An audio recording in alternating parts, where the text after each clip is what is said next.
This is Joshua Farnsworth. Welcome to my traditional woodworking school. In part 3 of this ultimate guide to wood turning a spindle, professional Windsor chairmaker Elia Bizzari will take the rough-shaped spindle and refine it further using a skew chisel. See the description below for a list of required wood turning tools.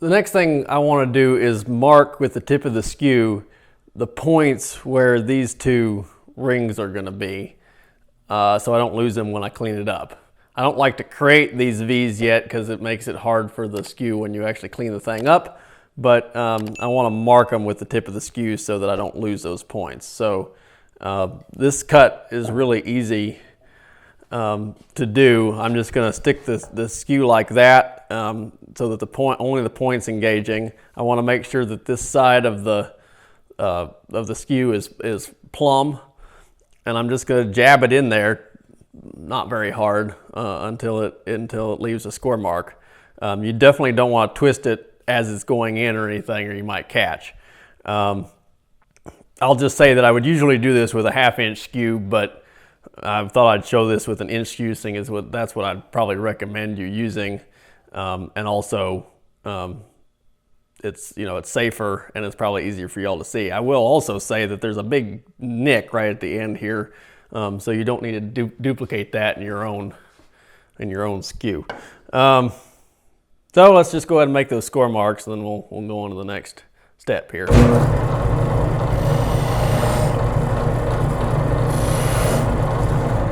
All right, so that's really time consuming, as you can tell. So the next thing I want to do is clean it up. So let me just talk a little bit about using the skew. There's way more comprehensive dissertations on this subject. There's a great article in an old fine woodworking magazine called The Taming of the Skew that's really good at explaining a lot of this in great detail, so much detail that I usually fall asleep. But at any rate, I'm just going to tell you a couple things about it. So there are two different kinds of catches with the skew. I'll show you over here. So the first one is that stems from the fact that this back edge of the skew is not touching the tool rest. In order for it to cut, you have to cock it so that the skew is only touching the tool rest on this leading edge of the skew. So if you cut too close to the toe, like down here, you will have a chance of it catching like that and taking a big hunk out of your piece of wood. So in order to prevent that catch, you want to cut on the lower half of the skew. So that's a fairly easy one to prevent. You just have to cut from here down to there, but not any further up than that. And that's the catch that the larger skew helps prevent, because the distance between the toe and the heel is greater, so therefore it's easier to stay away from the toe. The other catch is a little harder. You have to actually be able to sort of get in the groove and feel the bevel. When you start cutting with the skew, you always want to have the bevel rubbing. All right, like that. So the bevel's rubbing and the edges and cutting, just like I was talking about with the gouges. In order to engage the edge, I would usually just roll it like that along its axis until the edge lowers into it. Okay, so that's what you want. The bevel's rubbing and the edge is cutting. That's perfect. If you want to take a thicker cut, you twist it just a touch more. See how much I'm moving it there? Almost not at all. And it'll cut a thicker cut. If you want to come out of the cut, you roll it the other way, this way, and it ceases to cut. All right. Now, if you're cutting along like this, and you keep rolling it, and you keep rolling it, and now only the edge is in contact with the work, you get a corkscrew. See that? So now it's rolling around like this.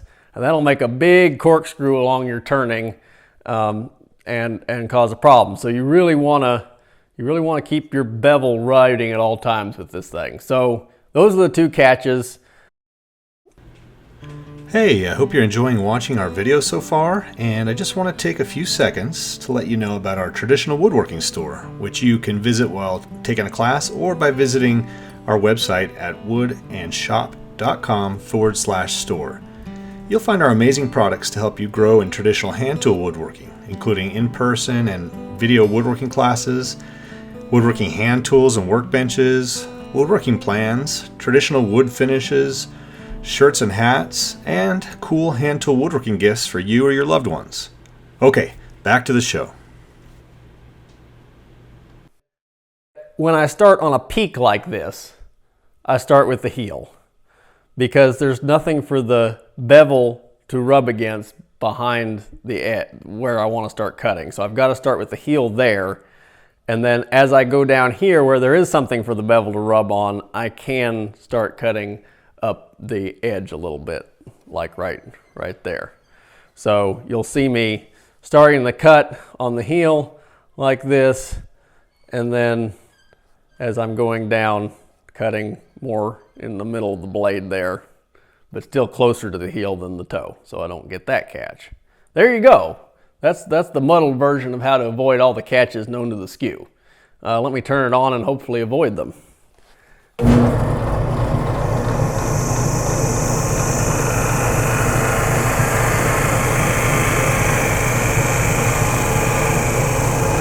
So in order for me not to end up with a V cut, I've got to roll up out of that cut a little bit at the bottom, and then I need to come back this way.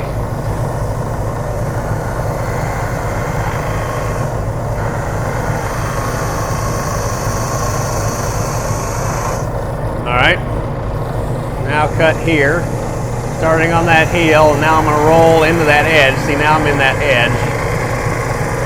Go down. Right there, I'm going to start cutting that taper. So there's the tenon. Now that's not the final surface. We'll cut that later with a tenon cutter or on the lathe, either one, as after it dries and shrinks and goes oval and all that jazz. So now I just need to cut this foot here.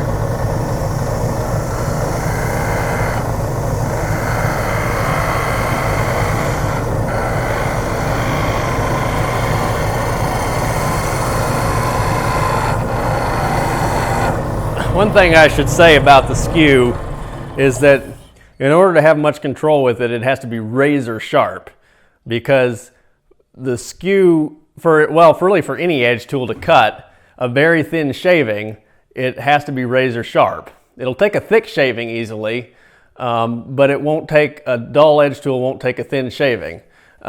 So the skew needs to be razor sharp in order for it to take a thin shaving so that you can feather in and out of these cuts. Otherwise, you won't be able to cut, and then you'll be taking a thick cut. And that's where you are more likely to catch if you can't take a really thin cut. So when I'm turning simple legs like these, I might resharpen the skew every 2 or 3 legs.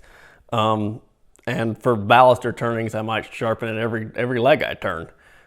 So keeping the skew sharp is one very important aspect of being able to have good control over it.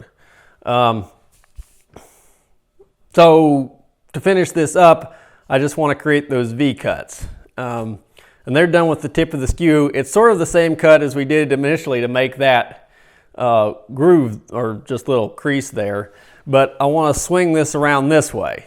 So I've got maybe a 30 to 45 degree angle between the tool and the tool rest, and I'm gonna move over half the width of the groove I want to create, so about that far there.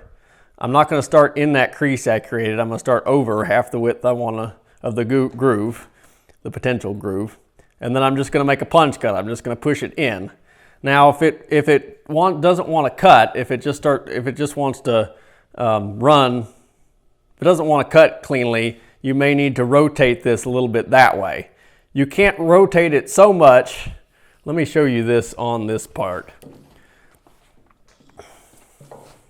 you can't rotate it so much. Let's do it this way. You can't rotate it so much like this that the edge behind the point starts cutting. If it does, it'll corkscrew and blow your whole piece to smithereens. So you want to have a little bit of a relief between the edge of the skew and the wall of the groove that you're trying to create. If you have too much of a relief, it won't cut very cleanly. If you have no relief, it'll catch. So you want this, you're walking this fine line where you want just to have a little bit of relief there so that it'll still cut, but it won't catch. Let me just go ahead and cut the thing.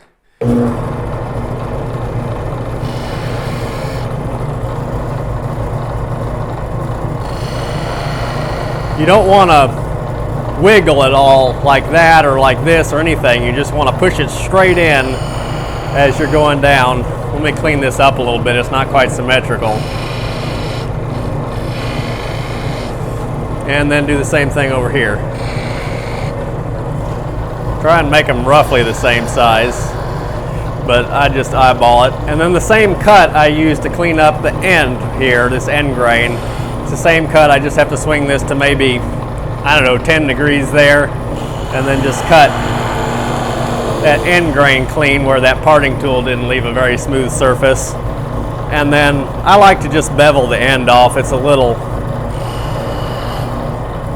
detail, it's not real important, but that's exactly the same cut as we used on these V's. Now I will say about these V's, you don't want them really narrow. You want them fairly wide, especially if you're doing a paint job where you're going to use a different color in those grooves. So sometimes I'll do a black finish with red highlights in these grooves, and you want enough room for your little paintbrush to get in there, or you won't be able to clean it up or to paint that red. So you want them fairly wide like that, which means the wider that's going to be, it's a combination of swinging this over further so that this is a greater angle there, and then starting the point further away from your center line, starting the cut further away from your center line. So we've got a finished leg. It's dead green, so we'll have to throw it in the corner and let it dry and then put it in the kiln.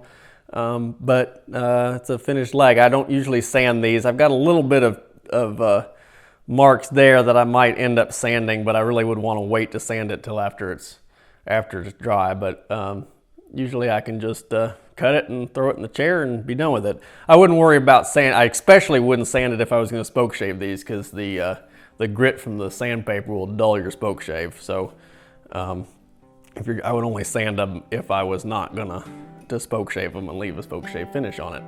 So there's the leg. Tomorrow we'll after we eat dinner and sleep and wake up again, we'll turn some arm stumps and some stretchers, but we got a leg done. If you're interested in learning traditional woodworking, come take a class at our school in Earlysville, Virginia.